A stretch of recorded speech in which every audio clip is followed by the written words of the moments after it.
Transformation of e to the power minus 3t to cos 5t minus 3 sin 5t। इस प्रकार तीन question हैं। ये फॉर्मूला आप याद रखिए।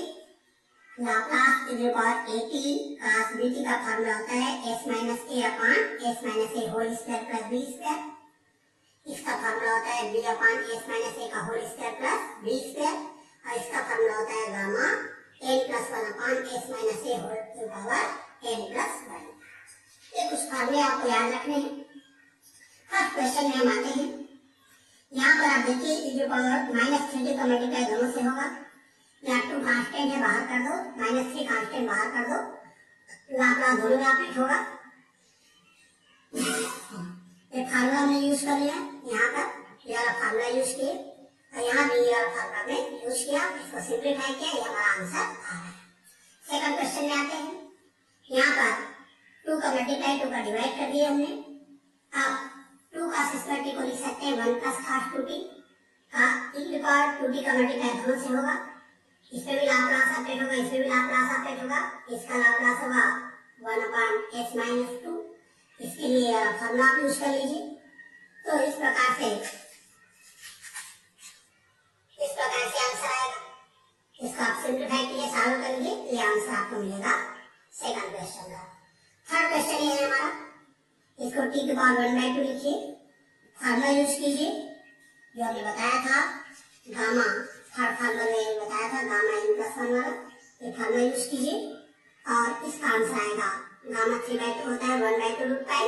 ये हमारा आंसर होगा। नेक्स्ट क्वेश्चन करते हैं।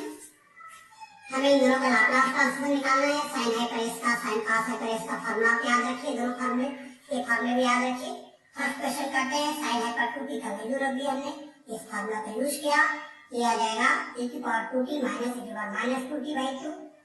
अब 1/2 कांस्टेंट बाहर हो जाएगा। sin 3t का मल्टीप्लाई दोनों के साथ होगा, दोनों में लाप्लास ऑपरेट होगा।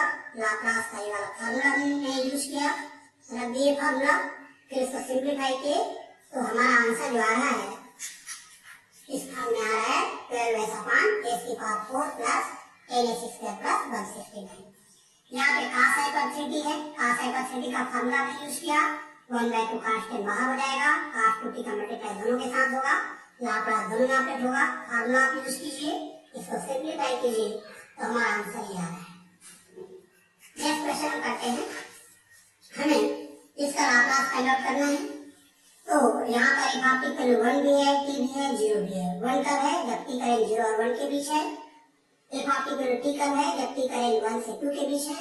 और एक पार्टिकल 0 कब है? जब t का वैल्यू 2 से ग्रेटर है। तो ये जो लाप्लास का ओरिजिनल फार्मूला है, इस फार्मूला को ब्रेक करना है 3 पार्ट में।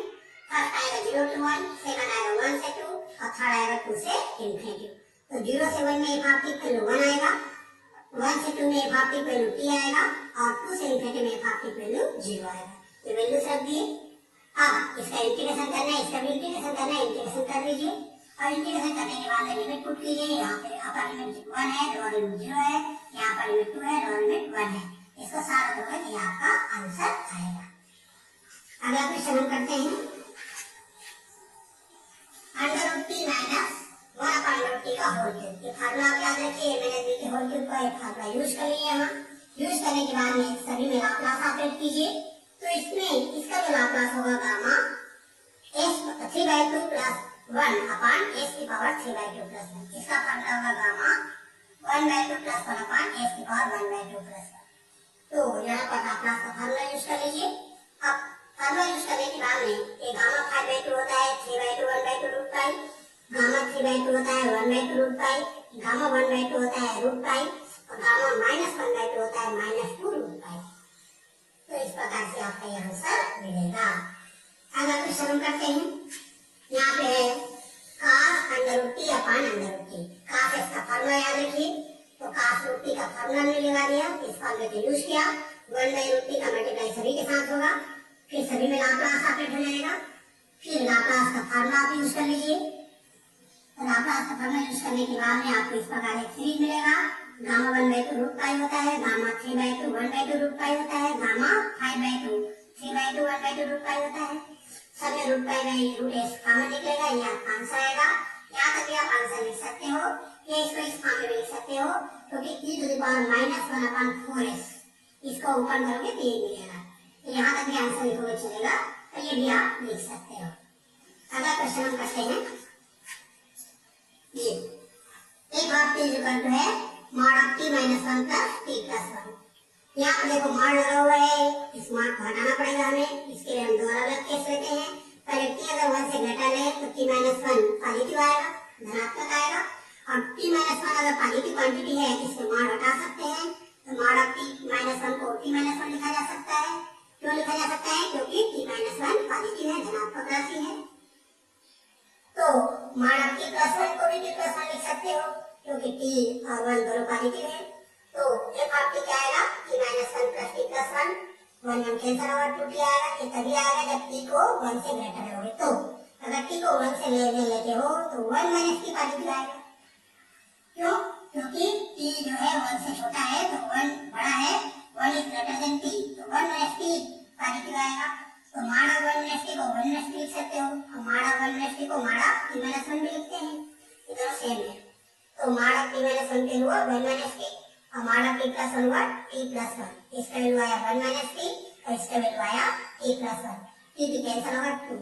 तो दो अलग अलग केस में अलग अलग आंसर आ रहा है। f ऑफ t को 2t आ रहा है जब t 1 से ग्रेटर है, और f ऑफ t को 2 आ रहा है जब t 1 से लेस है। ये लाप्लास का फार्मूला है, इसको ब्रेक कीजिए टू पार्ट में, 0 से 1 और 1 से इंफिनिटी। इस रेंज में 0 से 1 से छोटा है, तो f ऑफ t को 2 आएगा, और इस रेंज में 1 से इंफिनिटी 1 से ग्रेटर है, तो f ऑफ t को 2t आएगा। रख दीजिए, इसको इंटीग्रेशन करना है, लिमिट पुट करना है, तो लिमिट पुट करने के बाद में आपको ये आंसर मिलेगा। इस प्रकार से कुछ क्वेश्चन हमने कराए हैं, जहाँ भी डाउट आता है हमसे पूछिए।